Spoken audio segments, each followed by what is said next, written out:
noite, gente. Eu sou a professora Terezinha. Como é que vocês estão, né? Nesse período de quarentena. Relembrando, quarentena não é férias. A gente tem que ficar em casa mesmo. Se cuidar, proteger quem a gente ama. Nós não estamos de férias. Nós, professores, estamos aqui ministrando, elaborando nossas atividades. E vocês devem dar continuidade aos estudos de vocês em casa. E foi pensando nisso, né, que eu tive essa iniciativa, essa ideia de estar criando o Instagram e esse canal para poder estar repassando para vocês algumas aulas e alguns materiais relacionados aos conteúdos que eu ministro nas escolas em que eu trabalho. E aí, o conteúdo de hoje, a aula de hoje, ela é específica para a turma do 6º ano, para a disciplina de Geografia do Colégio Rita Teixeira Lopes, tá bom? Então hoje a gente vai revisar alguns tópicos, né, alguns conteúdos que eu já ministrei, que a gente já conversou em sala de aula, que a gente já debateu. Então, na verdade, a aula de hoje ela é uma revisão do que já foi visto, tá bom? Então vamos lá, né? A gente vai iniciar falando sobre paisagem.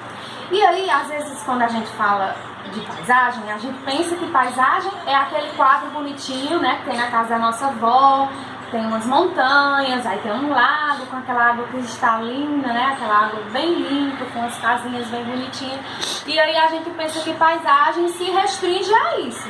E, na verdade, paisagem não é apenas isso, né? Para a geografia, a paisagem ela tem um significado aí muito mais amplo.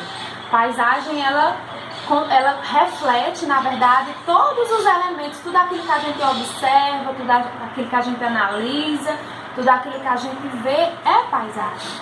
Então, vamos lá. Um exemplo, o morro, né, a favela lá do Rio de Janeiro, é uma paisagem?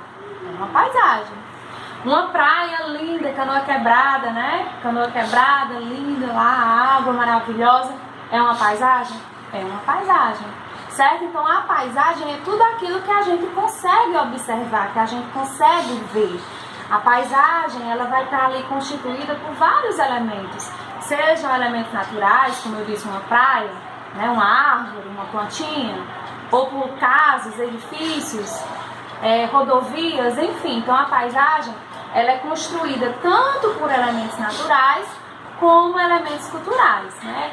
Vamos descrever um pouquinho mais detalhadamente esses elementos naturais. Seriam os elementos aí oriundos, né, formados pela própria ação da natureza.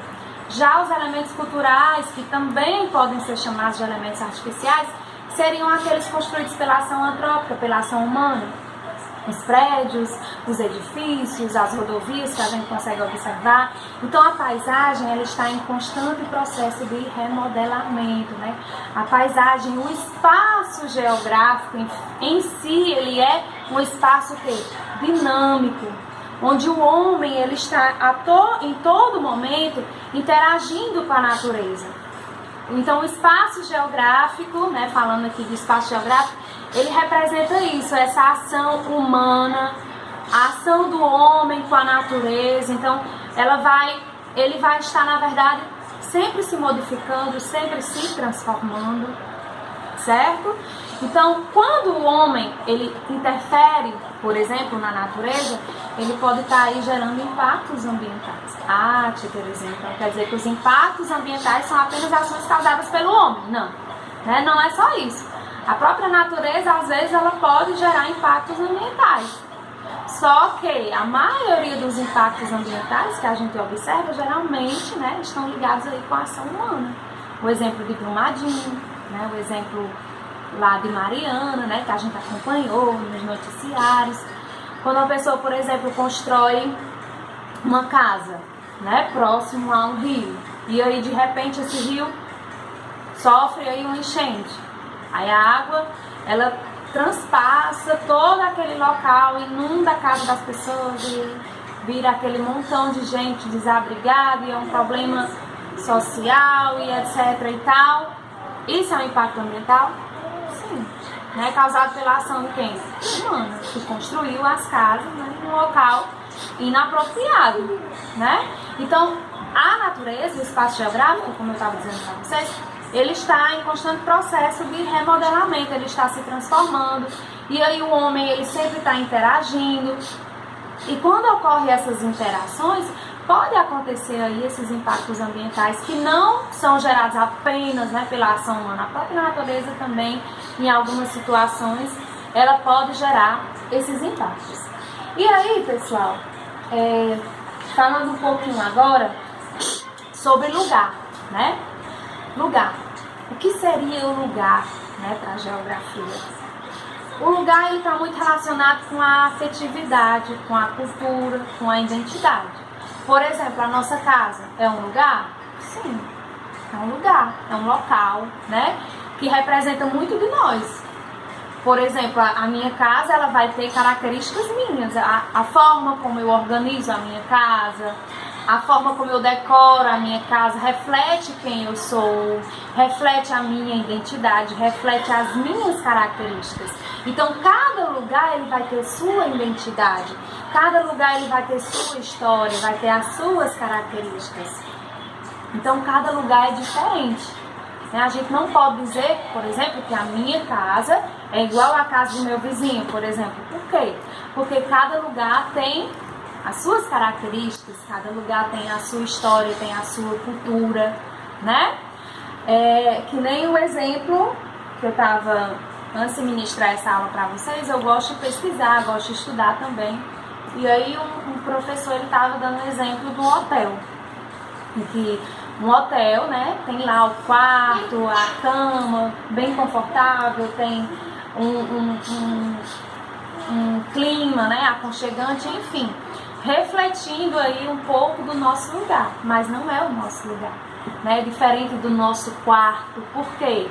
Você pode estar aí no melhor hotel do mundo, no melhor local do mundo, só que nada vai ser mais gostoso de estar do que a nossa casa, o nosso quarto. Por quê? Porque o lugar ele representa muito de nós, né? Ele fala muito de nós, ele representa muito essa questão da afetividade, da identidade, da nossa cultura, da nossa história, certo?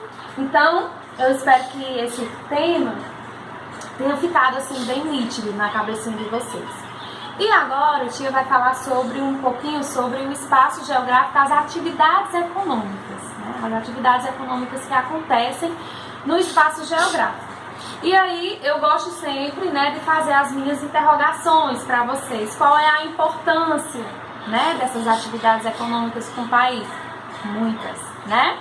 A gente tá vendo aí que com a pandemia, a gente vê no jornal que a economia ela está sendo afetada. Está sendo afetada? Sim, está sendo afetada.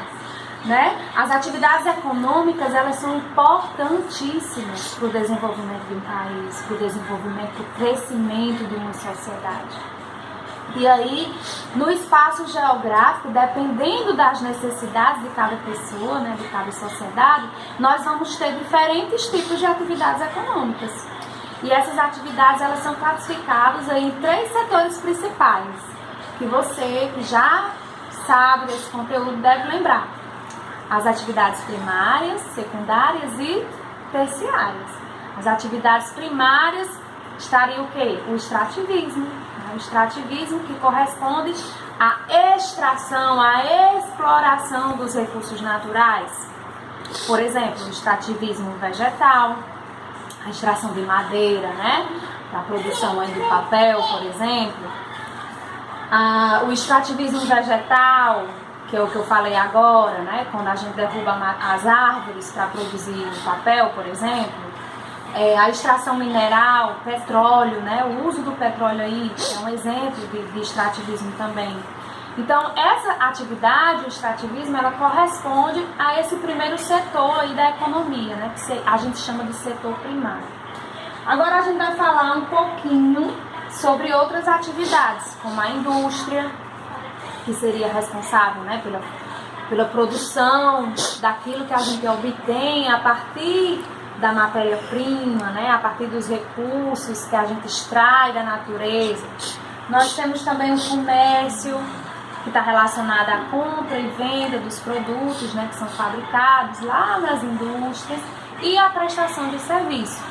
A prestação de serviço, ela corresponde a, por exemplo, Vamos dar o exemplo, as escolas, né, que vai estar prestando aí um serviço para a sociedade, nós, professores, ministrando uma aula, os médicos nos hospitais.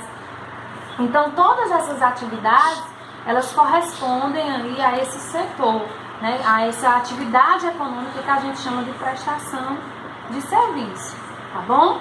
E só falando uma coisinha que eu esqueci, né, lembrei agora de relatar, que seria os tipos de divisão do trabalho, porque a gente sabe que o trabalho, através do nosso trabalho, nós modificamos a sociedade, nós modificamos o espaço geográfico.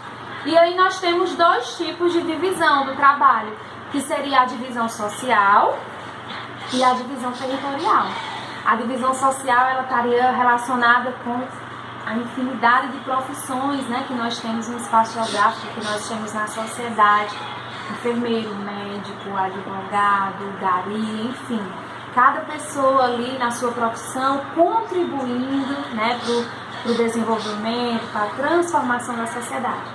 Já a divisão territorial, ela estaria relacionada com o predomínio de algumas atividades em algumas regiões. Por exemplo, na zona rural, nós vamos ter um predomínio de determinadas atividades. Na zona urbana, também. Então, na zona rural, por exemplo, nós temos o predomínio de atividades ligadas aí à agricultura, né? Já na zona urbana, a gente teria um predomínio de atividades, por exemplo, ligadas à indústria. Então, a divisão territorial do trabalho, ela diz respeito a isso. Certo, pessoal? Então, aqui é um breve resumo, né, de tudo que a gente já abordou nas nossas aulas. Eu espero que eu tenha ajudado vocês de alguma forma. E é isso aí. Continue estudando, continue se esforçando. Que Deus ajuda quem senta e estuda. Tá bom? Beijão!